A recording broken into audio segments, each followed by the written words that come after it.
Right now, we got called out at about 2:30 this afternoon. The fire was burning up against the roadway, as you can see.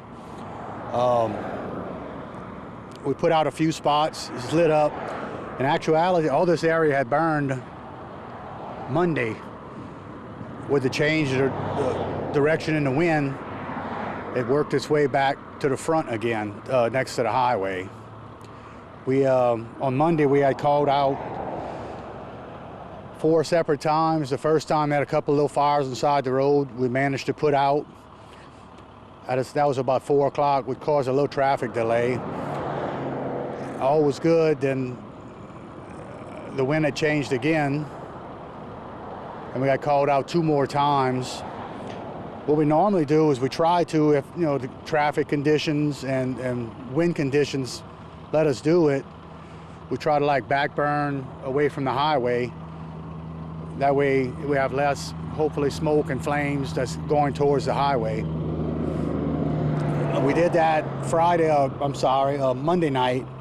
We did that, which worked out pretty well. Then unfortunately we got called back out about 4 o'clock Tuesday morning, and as many people know, that's when they closed Highway 90 between exit 210 and exit 204 in Bayou Blue, which caused a great deal of traffic issues.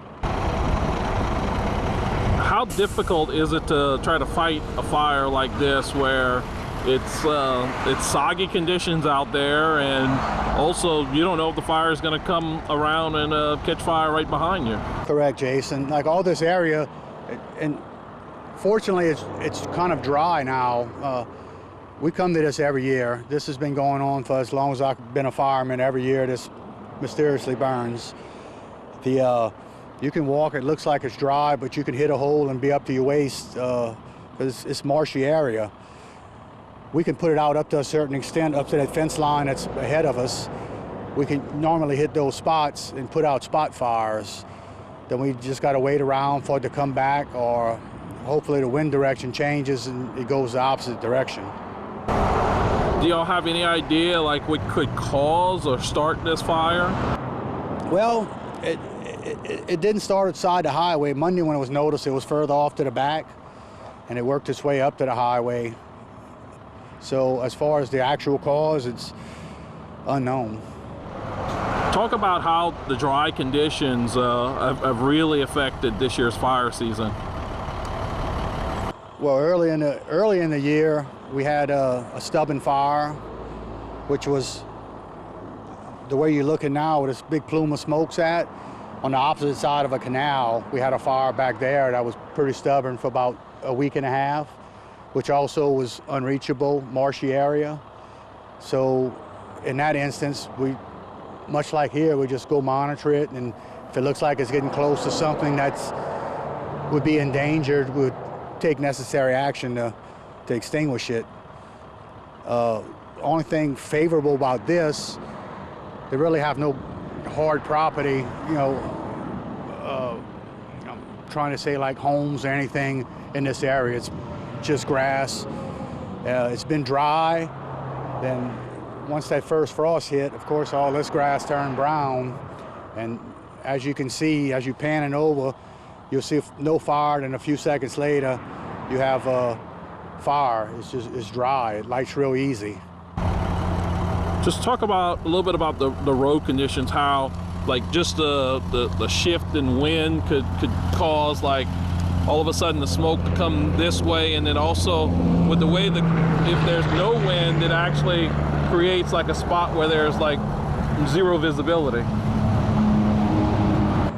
Also what happens, when the wind shifts, of course, it goes over Highway 90. So it's pretty much coming somewhat out of the north at this time. So if you would have a south wind come in, then the highway wouldn't be affected at all. This smoke probably could be seen all the way in the Houma, Bayou area, the smog you see behind us. This area ahead of us, we actually, right before you got here, put this out. And we're kind of limited on the amount of water. The truck carries 1,000 gallons of water.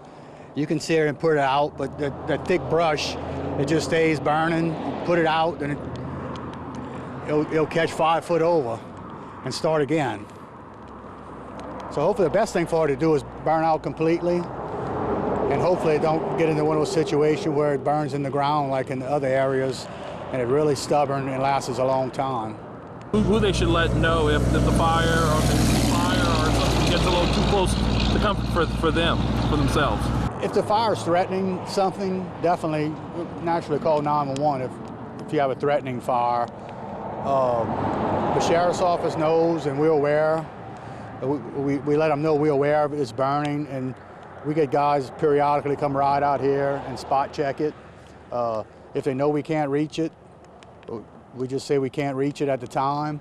But when it gets close to the highway, we come out here and extinguish the so-called hot spots. And I'm thinking if the wind blows strong, I think they're predicting some kind of breezy north winds. It shouldn't get much worse than this. But if the winds lay down and normally you get some humidity, it seems like it lays that smoke down on the highway. And I think that was the case Tuesday morning. The winds were real light and it was damp. And in this general area here, it kind of just set in here where you couldn't see the hood of your vehicle. If something comes up where you think it's a hazard, just call 911. They're gonna let us know, and we'll take it from there.